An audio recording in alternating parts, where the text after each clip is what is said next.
여러 애동제자 같은 경우에는 사실 빈 공간들이 많이 있단 말이에요. 그 안에 신령님만 계시는 게 아니라 사실은 귀신들도 앉을 수 있거든요. 그래서 정말 신의 말씀인 건지 귀신이 하는 말인 건지 잘 모를 때가 많아요.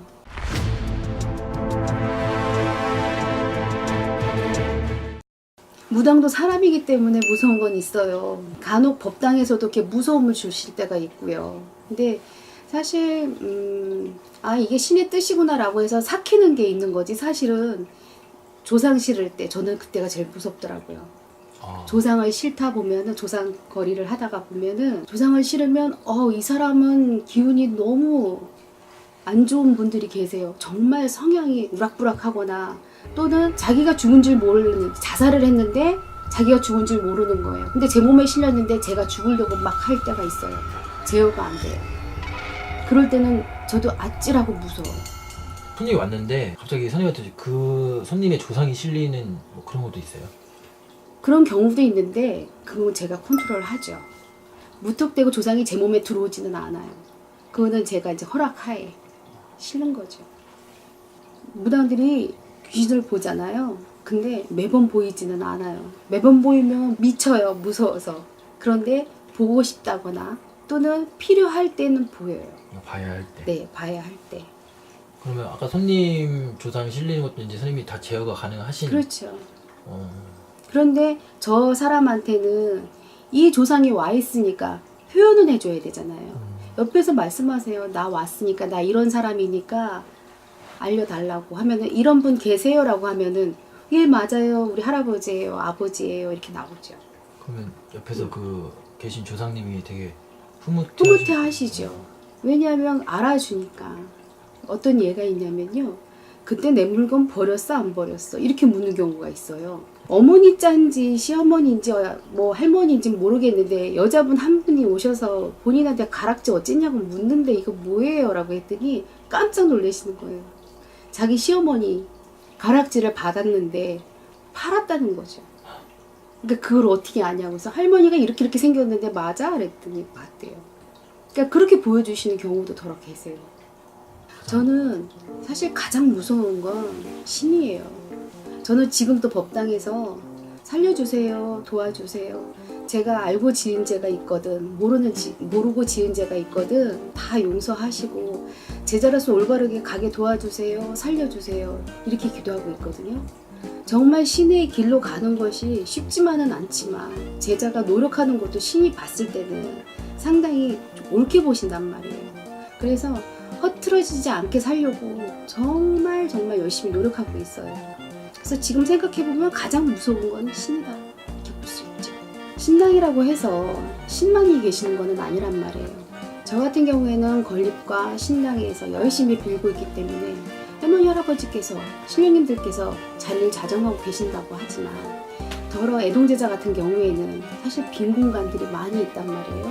그 안에 신령님만 계시는 게 아니라 사실은 귀신들도 앉을 수 있거든요. 그래서 정말 신의 말씀인 건지 귀신이 하는 말인 건지 잘 모를 때가 많아요. 그러다 잘못 행하거나 잘못되면 신의 벌점을 받는 거고요. 저는 일찌감치 애동제자 때부터 그런 거를 익히 많이 봐왔기 때문에 정말 제가 법당에서 올바르게 신명이 앉아 계시는지, 신령님들이 앉아 계시는지, 제가 제자로서 열심히 하는지를 자꾸 되짚어봐요.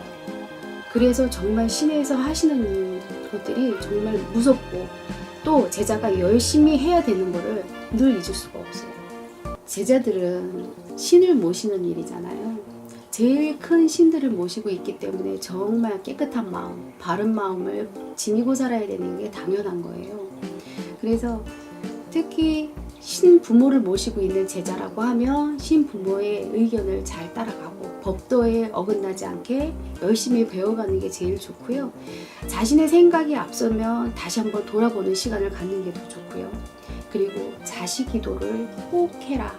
그리고 기도 생활을 하면서 인간적인 마음이 들어올 때마다 저는 적어라 그래요. 일기를 많이 적고 자기의 꿈이나 또는 있었던 일들이나 손님들에 관한 사례나 이런 것들을 적어 놓으면 그것이 나중에 공부가 되더라고요. 그래서 애동제자들한테는 적기도 많이 적어야 되고 자식기도 빼먹지 말아야지 되고 늘 깨끗한 마음, 올바른 마음, 또 힘든 사람들이 오는 곳이기 때문에 그들을 위하는 마음을 잊지 말고 가야 된다 이렇게 보고 있어요.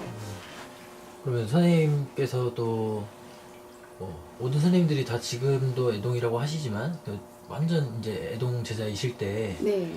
그때 선생님의 뭐 일기 말고 또 다른 극복할 수 있었던 노하우가 있나요? 저는 일기를 많이 썼어요.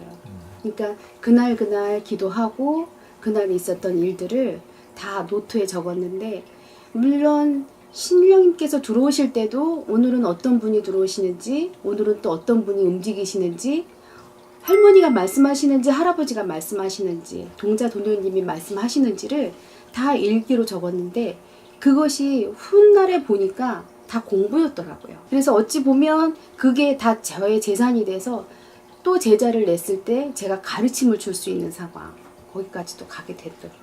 그리고 애동 제자에게는 제일 중요한 것은 법당 기도가 최고예요. 산으로 들러 기도하러 다니시는 분들 많이 계시는데요. 물론 밖에 나가서 기도하는 것도 사실은 중요하지만 애동 제자한테는 때묻지 않게 법당에서 내 신령님들하고 같이 기도하는 게 제일 세상으로 제일 좋아요. 구독, 좋아요 부탁드립니다.